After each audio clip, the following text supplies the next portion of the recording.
నాయకత్వంలో ఇవాళ చలో నాగర్ కర్నూలు ఇక్కడ మొన్న కుమేర గ్రామంలో జరిగిన కుల దురహంకార హత్యాకాండ ఒక బంగారు భవిష్యత్తున్న ఒక 2 నెలల పసికందు ఆమె ముఖ్యమంత్రి ఏదేమో ఎవరికి తెలుసు. ఆమె కాబోయే కాలంలో ఆర్ కృష్ణ చేసిన ఈ బీసీ చైతన్యంలో ముఖ్యమంత్రి భవిష్యత్తున్న బిడ్డ ఇవాళ ఆమెని కాల్ కింద నలిపి ఆమెను తొక్కి చంపేసినందుకు నిన్ననే ప్రెస్ మీట్ పెట్టిన ఆర్ కృష్ణ నాయకత్వంలో ప్రభుత్వం గదగదలాడిపోయింది.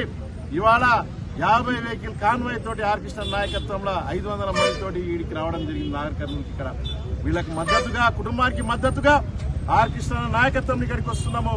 ఆర్ కృష్ణ గారు ఈ నెల 27వ తారీఖున భారీ ఎత్తున రాష్ట్ర వ్యాప్తంగా నిరసనలు, ర్యాలీలు, దీక్షలు, దిష్టి బొమ్మ దహనాలు, కలెక్టరేట్ ముట్టళ్లకు పిలుపునిచ్చిన మొట్టమొదటి నాయకుడు ఈ కుల దురహంకార హత్యకు వ్యతిరేకంగా మనమంతా గర్వించదగ్గ నాయకుడు ఆర్ కృష్ణ గారు. 2 సంవత్సరాల నుండి ఆర్ కృష్ణ చెప్తూనే ఉండి రాష్ట్ర ప్రభుత్వానికి ముఖ్యమంత్రి గారికి చెప్తూనే ఉండు కామారెడ్డి డిక్లరేషన్ అమలు చేయి, బీసీల కోసం కామారెడ్డి. మీరు సిద్దరామయ్య తోటి కామారెడ్డి డిక్లరేషన్ అనౌన్స్ చేయించారు. మీరు అక్కడి నుండి పట్టుకొచ్చారు. మీరు బీసీ నాయకుడు సిద్దరామయ్యని ఆయన కామారెడ్డి డిక్లరేషన్ లేమన్నాడు. ఆయన 42% రిజర్వేషన్ ఇస్తా అన్నాడు. ఎంబీసీలకు మినిస్టర్ ఇస్తా అన్నారు. అక్కడే కులగణన చేస్తున్నారు. ఏం చేసింది ప్రభుత్వం? ఓ పిల్లగాడు దీక్ష చేస్తే కులగణన కోసం ఆయన చౌకం చేసింది. జక్కరి సంజయ్ పిల్లగాడు ఆర్ కృష్ణ పోయి దీక్ష విరమణ చేసిర్రు. ఆ పిల్లగాడిని పోయి చూడండి. ఆడ హుజురాబాద్ ఎట్లుండో కరీంనగర్ జిల్లాలో మీరు పోయి చూడండి. ఆయన శరీరం ఎట్లయిందో మీరు చూడండి. ఎంతమంది కావాలి, ఎన్ని శవాలు కావాలి మీకు? సాయిశ్వరాచారి చనిపోతే ప్రభుత్వం ఏం చేసింది? ఢిల్లీలో ఆర్ కృష్ణ పిలుపు మేరకు ఏఐసీసీ ముట్టడి మేము చేస్తే మరుసటి రోజు వాళ్ళ కుటుంబాన్ని బీసీ మంత్రులు పంపించింది ముఖ్యమంత్రి. మొన్ననే ఒక బీసీ బిడ్డ, పద్మశాలి బిడ్డ, ఆమె గాజుల సౌమ్య గంజాయి మాఫియాకు వ్యతిరేకంగా పోరాడుతా ప్రాణాలు వదిలింది. నేను ముఖ్యమంత్రి గారిని అడుగుతున్నాను, మీరు కుల సంఘ నాయకుల రాష్ట్రానికి సీఎం మీరు తెలుసుకోండి.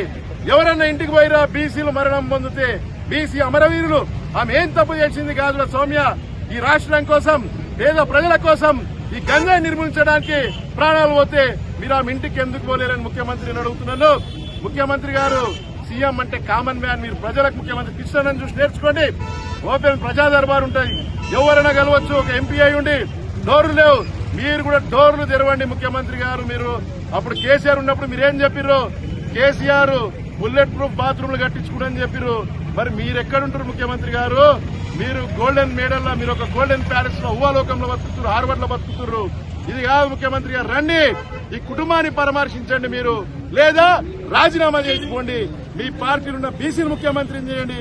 మీ రాహుల్ గాంధీ బీసీ అంటుండు కాబట్టి ఆ బీసీని ముఖ్యమంత్రిని చేయండి. అంతేగాని బీసీల పట్ల నిర్లక్ష్యం వహిస్తే సహించము. అంతేగాని ఆర్ కృష్ణ గారు ఒక డిమాండ్ పెట్టిర్రు, బీసీలకు రక్షణ చట్టం తీసుకురావాలని. పక్క రాష్ట్రంలో కూడా చేపిస్తున్నారు. ఈ రాష్ట్రంలో కూడా ముఖ్యమంత్రి గారు ఈ కుటుంబం పేరు మీద బీసీ రక్షణ చట్టం పెట్టాలని నేను కోరుకుంటూ, ప్రతి ఒక్కరికి కూడా మీ సొంత జిల్లాగా ముఖ్యమంత్రి గారు స్పందించండి. లేకుంటే ఇదే చౌరాస్తాలో మేము భారీ బహిరంగ సభ పెట్టి కృష్ణ నేతృత్వంలో చూపిస్తాం.